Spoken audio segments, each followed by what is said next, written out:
नमस्कार दोस्तों, गुजरात से इस वक्त एक बड़ी खबर निकल कर सामने आ रही है। केजरीवाल चल रहे हैं गुजरात में बड़े बड़े दांव। साथ ही केजरीवाल ने ऐलान किया है कि हमारी सरकार बनने पर हम सभी गुजरात के हर घर को 30,000 रुपये प्रति महीना देंगे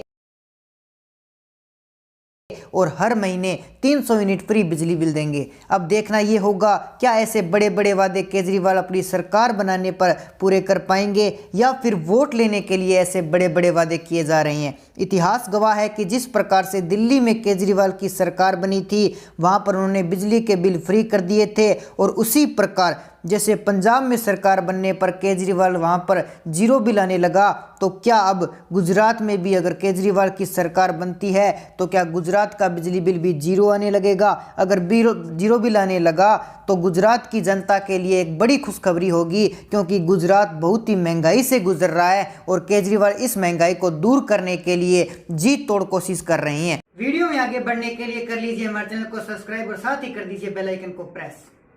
तो कुछ लोग भी गुजरात के अंदर केजरीवाल का विरोध भी कर रहे हैं, क्योंकि गुजरात भाजपा का गढ़ माना जाता है, इसलिए कुछ जनता भाजपा का साथ दे रही है। परंतु जैसे बड़े बड़े वादे किए जा रहे हैं उससे जनता का मन बदल रहा है और गुजरात की जनता केजरीवाल की तरफ जाती हुई दिखाई दे रही है। वहीं केजरीवाल 4 नवंबर को सीएम का फेस घोषित करेंगे, तो हो सकता है कि केजरीवाल उस दिन भी कोई बड़ा वादा करके जनता का मन जीत लेंगे। अब देखना यह होगा कि गुजरात में इस बार भाजपा में आम आदमी पार्टी की एक कड़ी टक्कर है वो देखने को मिल सकती है, क्योंकि भाजपा गुजरात में 27 सालों से सत्ता में रही है। 27 साल से हर पार्टी सत्ता में रहती है क्योंकि उसका गढ़ माना जाता है, क्योंकि वहां पर ये जीतना आसान नहीं होगा केजरीवाल पार्टी का। तो दोस्तों, अगर आप भी गुजरात से वीडियो देख रहे हैं तो हमें कमेंट करके जरूर बताएं कि कौन से जिले में किस पार्टी का पलड़ा भारी है और कौन सी पार्टी का दबदबा दिखाई दे रहा है। तो दूसरी तरफ केजरीवाल ऐसे बड़े बड़े वादे करके क्या गुजरात की जनता का दिल जीत पाएंगे,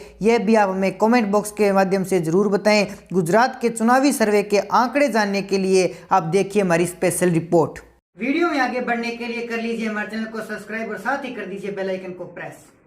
शुरुआत करते हैं गुजरात के 33 जिलों की सभी 182 विधानसभा सीटों पर राष्ट्रीय सट्टा बाजार ने अपनी नजरें टिका रखी है, जिसके मुताबिक सट्टा बाजार के व्यापारियों ने गुजरात की सभी 182 विधानसभा सीटों पर सटीक सर्वे कर सर्वे रिपोर्ट को देश के सामने रख दिया और राष्ट्रीय सट्टा बाजार ने गुजरात की सभी 182 सीटों को 4 हिस्सों में बांटकर सर्वे किया है। उत्तर गुजरात में 32 विधानसभा की सीटें हैं, दक्षिण गुजरात में 35, मध्य गुजरात में 61, सौराष्ट्र और कच्छ की 54 विधानसभा सीटों पर सट्टा बाजार के व्यापारियों ने जनता जनार्दन के बीच में रहकर आम जनता की मन की बात को जानकर सर्वे तैयार किया है। शुरुआत करते हैं उत्तर गुजरात की 32 विधानसभा सीटों से, जहां राष्ट्रीय सट्टा बाजार के व्यापारियों ने जनता जनार्दन के बीच में रहकर सर्वे किया और अन्य को 0 से 1 सीट जाने का अनुमान लगाया है। वहीं आम आदमी पार्टी को 2 से 3 सीटें मिलने का अनुमान उत्तर गुजरात में सट्टा बाजार लगा चुका है।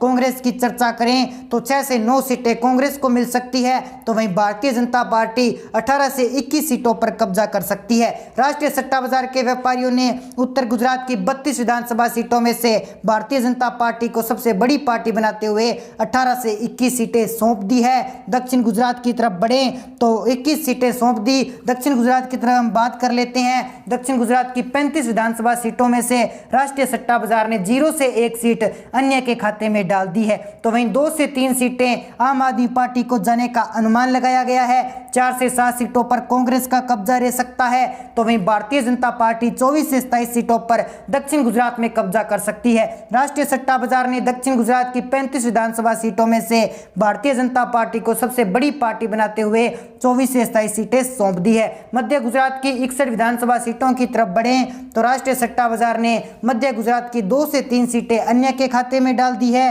तो वहीं 4 से 7 सीटों पर आम आदमी पार्टी का कब्जा होने वाला है। अनुमान सट्टा बाजार द्वारा ये लगाए जा रहे हैं। कांग्रेस की तरफ बढ़ें तो 5 से 8 सीटों पर कांग्रेस कब्जा कर सकती है, तो वहीं मध्य गुजरात में भारतीय जनता पार्टी 40 से 43 सीटों पर कमल खिलाने में कामयाब हो सकती है। राष्ट्रीय सट्टा बाजार ने मध्य गुजरात में भारतीय जनता पार्टी को सबसे बड़ी पार्टी बताते हुए 40 से ज्यादा सीटें वो सौंप दी है। गुजरात के आखिरी और सबसे महत्वपूर्ण क्षेत्र सौराष्ट्र कच्छ की अगर हम बात करें तो सौराष्ट्र कच्छ की जो बात कर लेते हैं तो वहां की 54 विधानसभा सीटों पर एवरेज चर्चा करें तो राष्ट्रीय सट्टा बाजार ने सौराष्ट्र में 0 से 1 सीट अन्य के खाते में डालते हुए 5 से 8 सीट आम आदमी पार्टी को सौंप दी है, तो वहीं कांग्रेस को 8 से 11 सीटों पर सौराष्ट्र में कब्जा कर सकती है। सौराष्ट्र और कच्छ विधानसभा क्षेत्र में राष्ट्रीय सट्टा बाजार ने भारतीय जनता पार्टी को 34 से 37 सीटों पर कामयाबी हासिल होने का अनुमान लगाया है। सौराष्ट्र कच्छ क्षेत्र की सभी 54 विधानसभा सीटों पर राष्ट्रीय सट्टा बाजार ने भारतीय जनता पार्टी को सबसे बड़ी पार्टी बताते हुए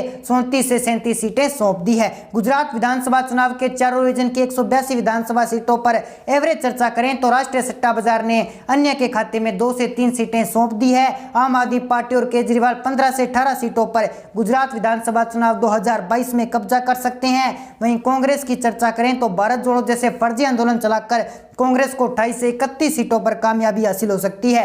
तो वहीं पिछले 2.5 दशक से गुजरात में राज करने वाली भारतीय जनता पार्टी को मोदी जी के नेतृत्व में राष्ट्रीय सट्टा बाजार ने 127 से 130 सीटें सौंप दी है। भारतीय जनता पार्टी गुजरात विधानसभा चुनाव 2022 में 127 से 130 सीटों पर कमल खिलाने में कामयाब हो सकती है। राष्ट्रीय सट्टा बाजार ने अपनी स्टिक सर्वे के दौरान गुजरात में भारतीय जनता पार्टी की सरकार बना दी। हालांकि राष्ट्रीय सट्टा बाजार समय समय पर अपने सर्वे आंकड़े अपडेट करता रहता है, लेकिन लेटेस्ट और ताजा अपडेट के मुताबिक राष्ट्रीय सट्टा बाजार भारतीय जनता पार्टी को गुजरात में 127 से 130 सीटें सौंप रहा है। गुजरात की सीएम गद्दी पर बैठने के लिए बहुमत का आंकड़ा 92 सीटें का है, जबकि भारतीय जनता पार्टी 100 का आंकड़ा पार करती हुई साफ साफ दिखाई दे रही है। तो दोस्तों, ऐसे में आपकी जो भी राय है, गुजरात के अंदर कौन सी पार्टी इस बार सीएम गद्दी पर विराजमान होगी, कौन सी पार्टी की आपस में टक्कर होने वाली है, ये सभी जानकारी आप हमें कमेंट बॉक्स के माध्यम से जरूर बताएं। साथ ही हमारा चैनल सब्सक्राइब जरूर कर लीजिए ताकि हमारे नए नए अपडेट्स अब तक पहुंच सके। जय हिंद, जय भारत।